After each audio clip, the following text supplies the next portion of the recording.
We'll now hear from Cherie McCurdy of the Vernal Club, and she's going to talk to us about the friendship exchange experience to India.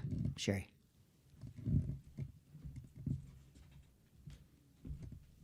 Assistant Governor Cherie.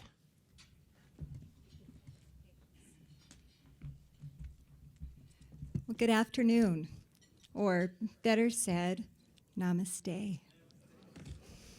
Isn't it great when you meet people and they greet you with namaste? The divine in me honors the divine in you. One host family, the grandmother, as we step out of the car, she says, namaste, I love you. And we felt that in India over and over again. See if I'm smart enough to not mess this up. Green is go. Okay. First of all, I want to say thank you for Rotary and the opportunity it's gave me. I did not have India on my bucket list. I didn't think I would ever go to India. And I got a call from past District Governor Sean Michel, and he invited me to India. And I said, wow, I don't know. Yeah, I think I want to go. I talked to my husband about it. He wanted to go. And Scott knows, I had so much anxiety about this. We didn't have a plan. I didn't know where we were staying. I didn't know what cities. I didn't have an itinerary. I went in completely blind. And I kept telling myself, Rotary's going to take care of me. This is going to be okay, right? You hear that over and over again. Rotarians all over the world connect, and they're going to take care of you. Well, they do. They do. Had a group of friends. I knew just Sean as we left Utah. I'm going to introduce them to you as I move through this presentation.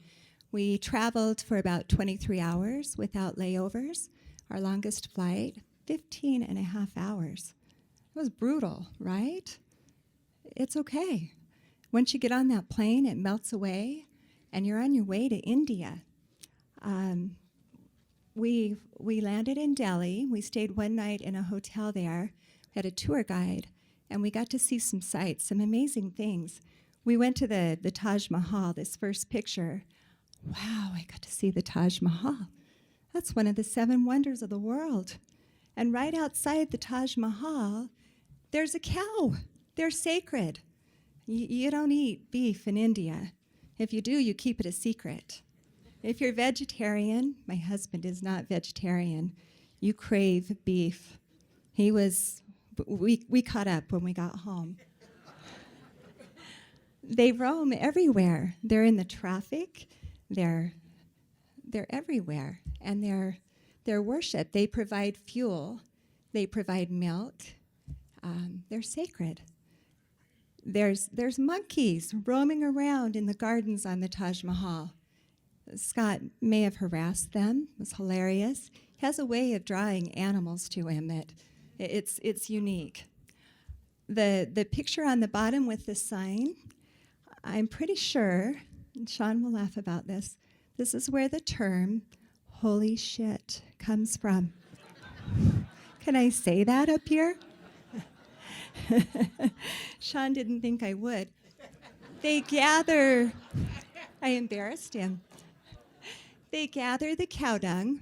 You know, you're in a city, the smallest city we were in was 1.3 million people. I saw 2 fresh piles of cow dung while we were there. It's their job. They gather them, they form them into these discs, they kind of decorate them, and they lay them out to dry. And then they stack them in these beautiful piles, and they use them for fuel, for heat, and they use them to burn bodies as they put their people to rest. So literally holy. They won't ask me to come speak again. We attended 2 wedding ceremonies. The average India wedding is around $230,000.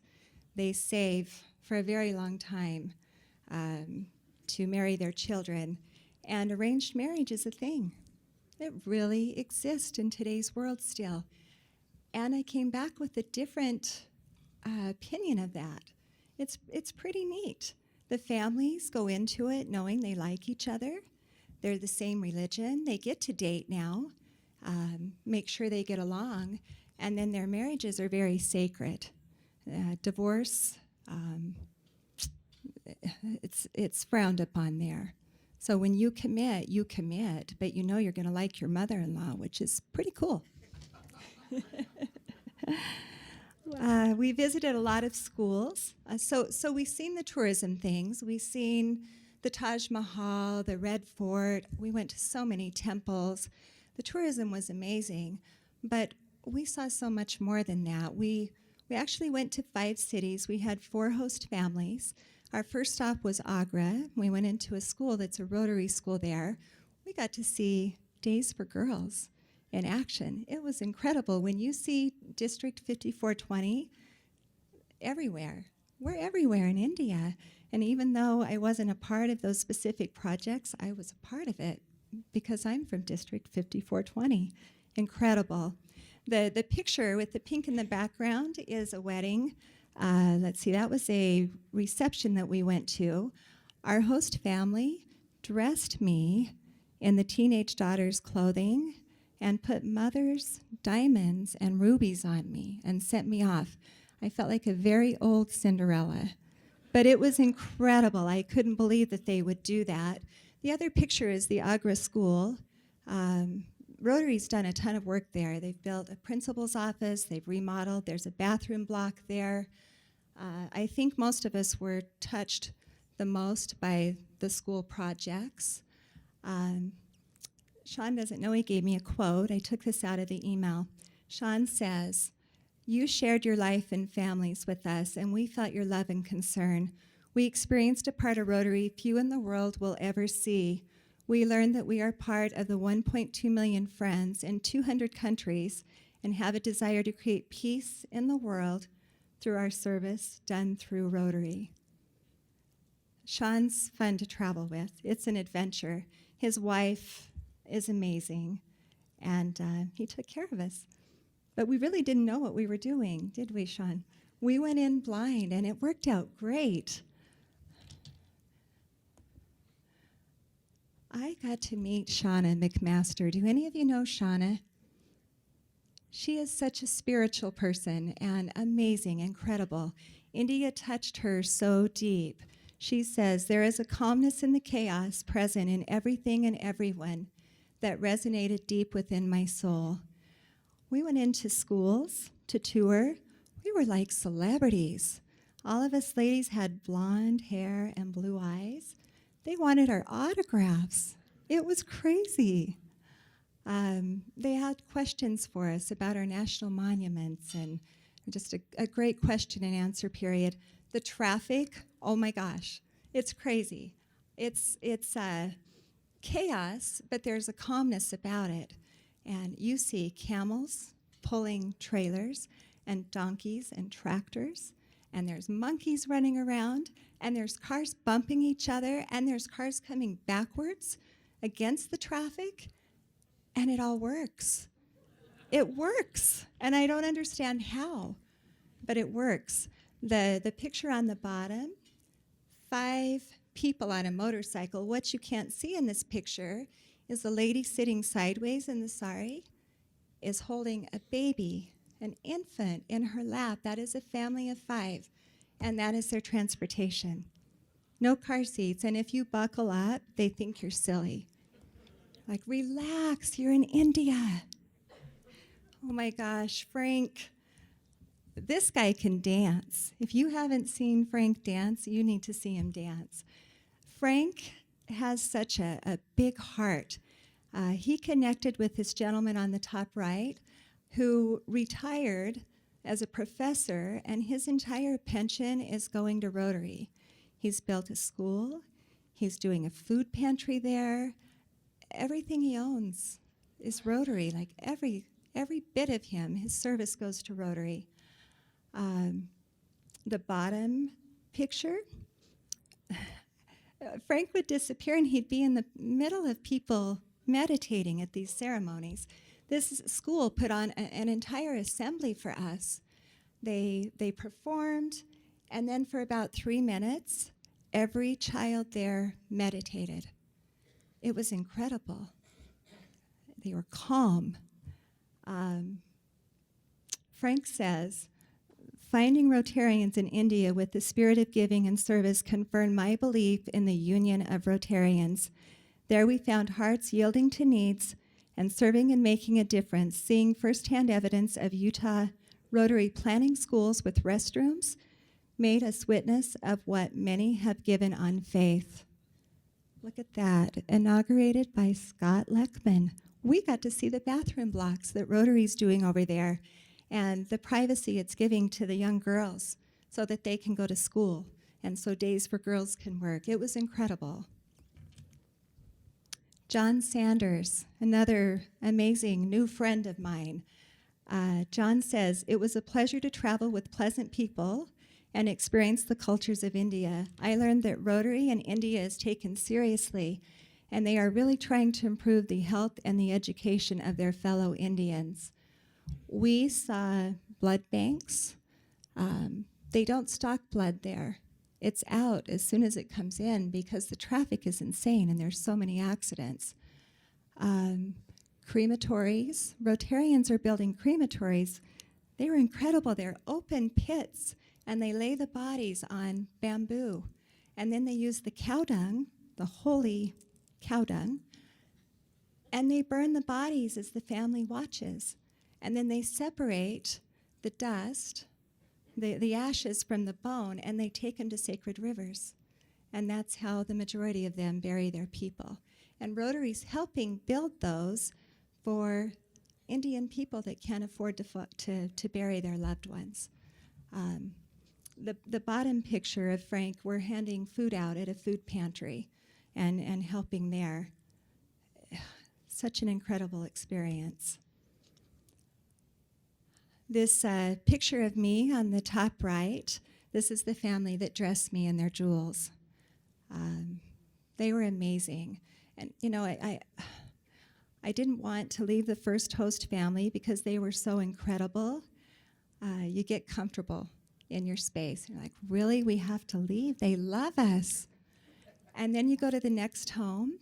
Their language and their food changes every 2.5 kilometers. So you go from one family that's traditional, the women don't eat with you, they have child servants. It's crazy to me. And you think that's the way it's going to be, and you get to the next family, and they have a daughter-in-law that loves American clothes. She's not traditional at all. She's in the middle of everything, teaching us. It was incredible. Yeah. This is my husband.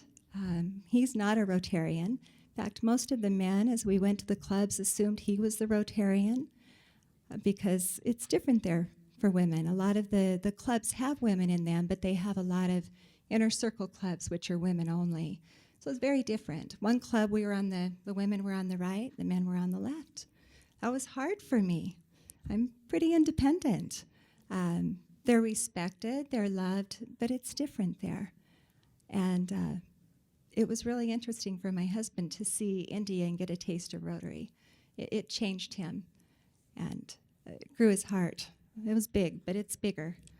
This is a snake charmer outside of a restaurant. We actually had a cobra come out and dance with him. It was kind of fun.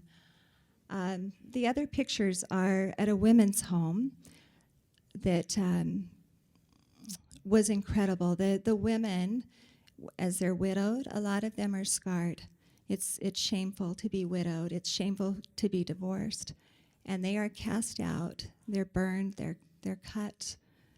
They're scarred because they're no longer welcome in that society. So this, Shauna and I cried all the way through this. It was incredible.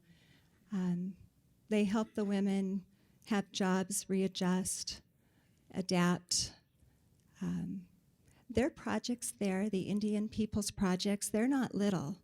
They're huge. I mean, they can build a blood bank with the property in the building for $50,000.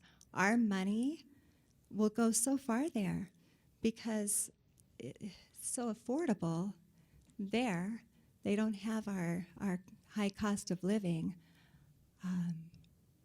They're doing amazing things, but there's so much need there that we can help with. So I say my life is forever changed as a result of traveling to India. The trip would not have had the deep cultural and extremely spiritual experience. Here it comes. I knew I might not get through this. That it was without the Rotary connection. Sorry. I believe that world peace will only be achievable when we find acceptance of each other's diverse cultures and beliefs. And the only way we're going to do that is to branch out, get out of our comfort zone, get on a plane, take a 15-and-a-half-hour flight. I didn't need the sleeping pills. I got through it. Meet people that are different than us. Trust in Rotary. They laid everything out for us. I only had one moment that I tried to give candy to children, and it was scary. I shouldn't have done that. That's Sean's fault.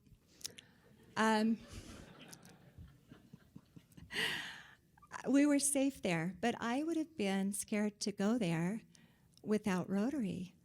We were safe. We trusted. We stepped over sewers to go into buildings that were run down and step into a beautiful restaurant. I wouldn't even known where to go to eat. It's so different, but Rotary guided us. So, yeah. Gandhi, the best way to find yourself is to lose yourself in the service of others. Wow. You think he was a Rotarian? Should have been. He should have been. So I know we're short on time. I'm going to wrap up by telling you to reach out to any of the individuals that have gone on these friendship exchanges and talk to us about our experiences. India will change you. You'll be hearing from me. I want to do a project in India. Get out of your comfort zone. You can go on a friendship exchange. If Cherie from Vernal can go on a friendship exchange, you can too, and it will change your life. Thank you.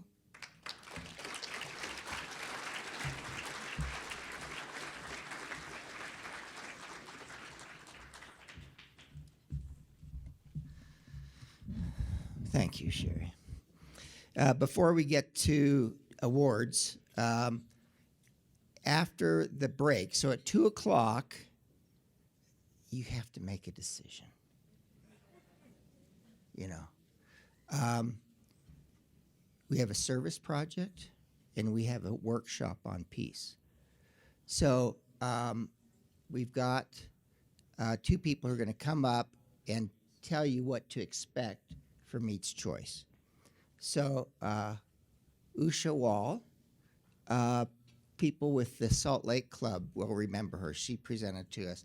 She's Nepalese and now lives, of course, she now lives in Sandy.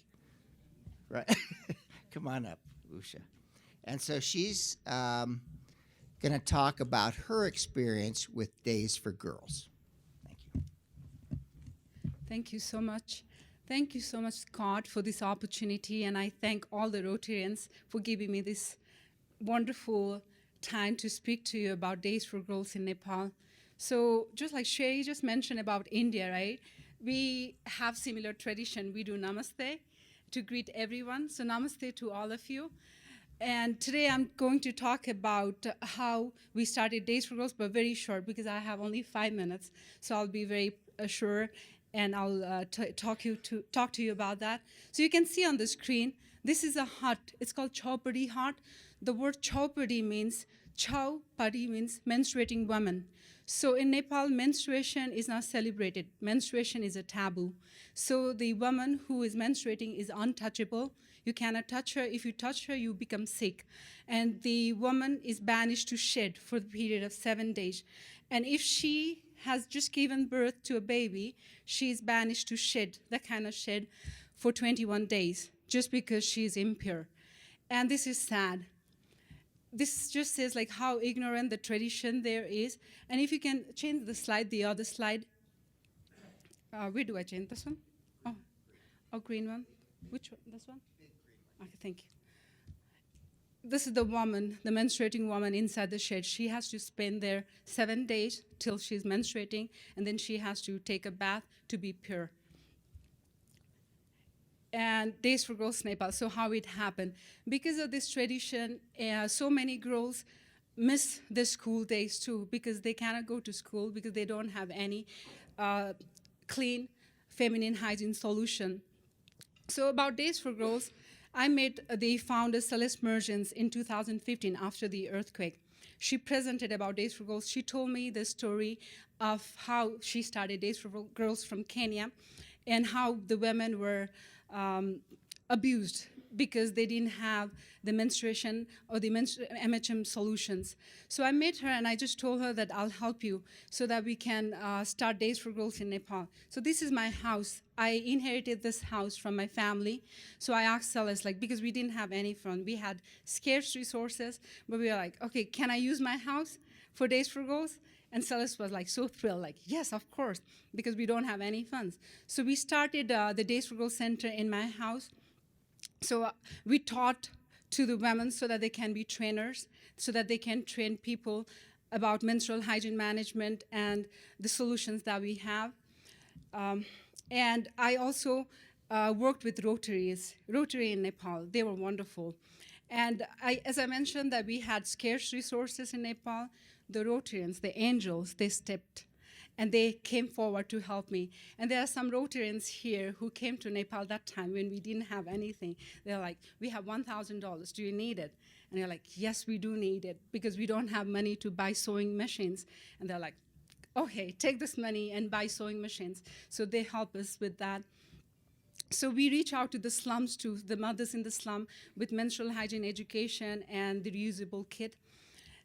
And the girls, like we reach out to far Western Nepal, where they have no money to afford for the menstrual hygiene kit, and we help them train how to use it. Because without education, just the kids don't matter because they don't know how to use it. And we had an experience with a girl in a village. We were about to cross the bridge, like just above the water, and the girl says, like, I cannot cross the river. And we asked her, like, why can't you cross the river? I'm menstruating. I've been told that the river will stop if I cross the river. And we said, like, let's try it. And it didn't stop. And she was like, oh my goodness, like I had been thinking that the river will stop. So this is the uneducated belief that we have in Nepal with the girls and women in rural places. And we are training the women of Nepal. Thanks to Rotarians, these are the sewing machines donated by the Rotarians in Nepal. So we teach them how to sew the menstrual hygiene kit. And that way they can earn the money. They become self-reliant and they're helping their own people. So these are the enterprises. We have about 14 enterprises all over Nepal, and they're producing kits, selling it, earning their living, and helping grow the mission of Days for Girls to reach every girl everywhere, period. And this is the Western Nepal where this practice, the chopadi practice, banishing in the hut is practiced. So now because of the education, they are well informed and they are like, oh, menstruation is a beautiful thing. Without menstruation, we wouldn't be here, all of us here. Like, just think about it. Menstruation is a blessing, a life-giving blessing, so they know it. And we are planning to spread our mission all over Nepal so that we can reach out to every girl, everywhere, period. Thank you so much. Thank you.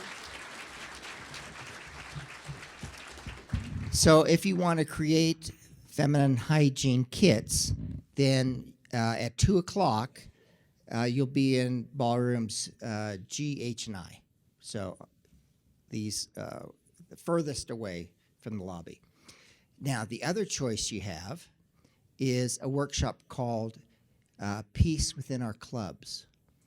Now, Rotary's big on peace, but when we think about peace, we're thinking about the people in the Middle East. Boy, if they could just get their act together, you know, the world would be fine. And we could certainly solve their problems in an afternoon. Now, traveling around the district, turns out, wow, we have conflict in our clubs. We're human beings. And in Utah, we are very nice people. So the way we deal with conflict is we leave. We don't want Rotarians to leave. So we're going to have a workshop on peace. We have Carolyn Clark. Come on up, Carolyn.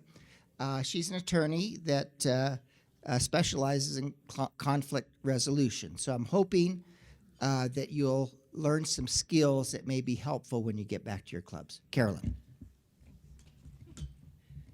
Well, I think Scott set that up just fine.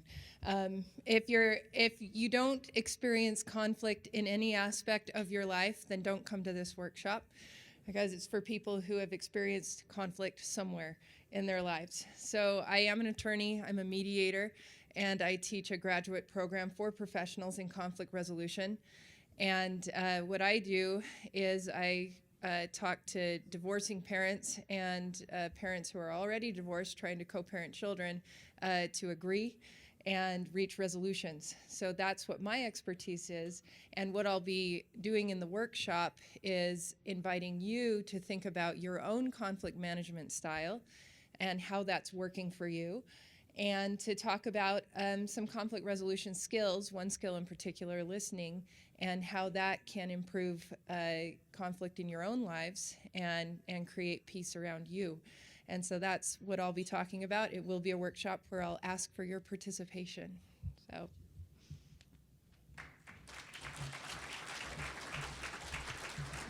So that workshop will be in Deer Valley 1, 2, and 3.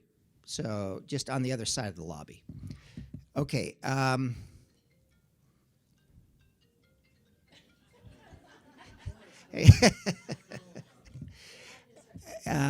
So if you are on the selection committee, you need to be in room 1506 at 1:30.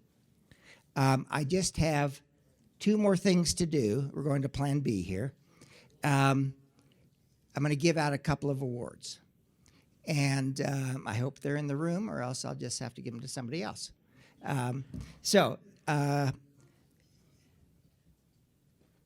Paul Summers. Is Paul here? Yeah, come on up, Paul.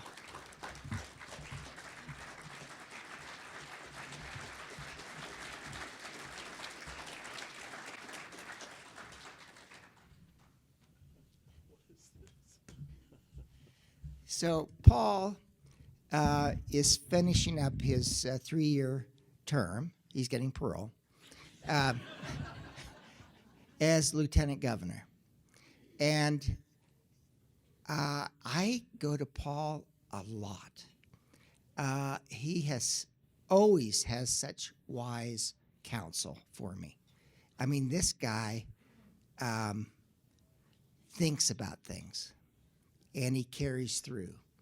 So I just can't tell you how valuable he has been to me this whole year, and I know that Bev and Sean feel the same way.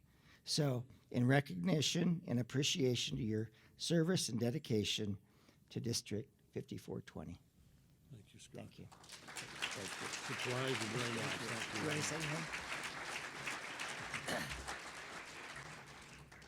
I'm very surprised. I didn't know anything like this was coming. Scott and Bev and Sean have just terrific to work with and to be around. They're great people, and so it's been an honor for me to be associated with them. So thank you.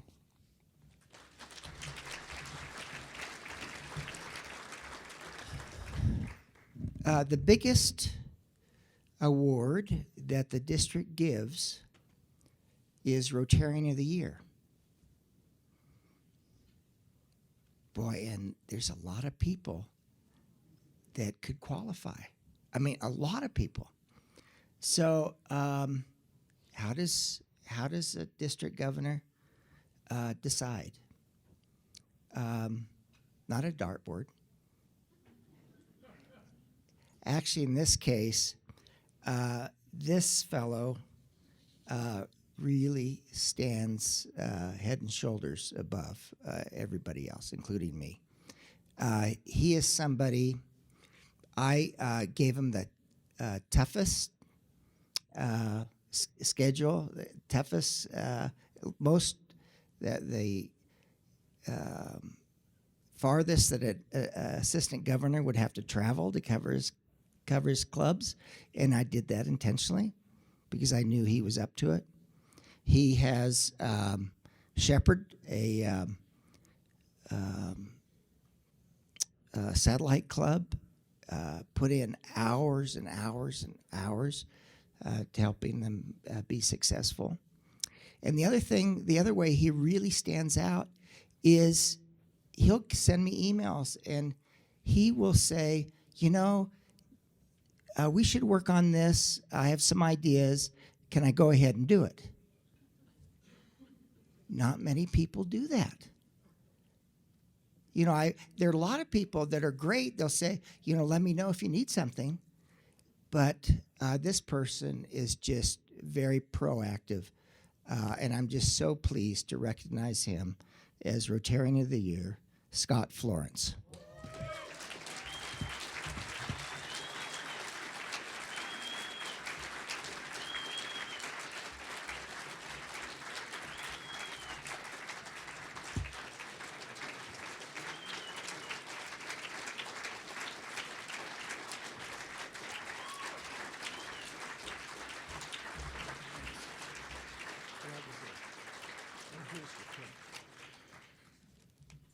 Well,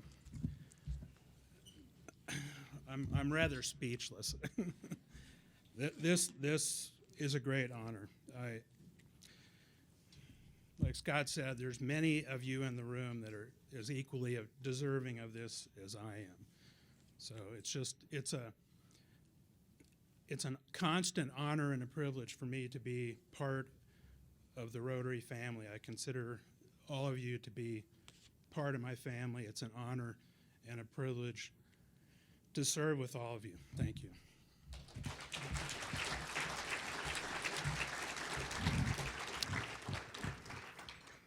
So 2 o'clock, workshop or service project, and then 5 o'clock reception till 5:45, and 6 o'clock in your seat here, because they're on a very tight schedule. Good. Okay, we're adjourned. Thank you.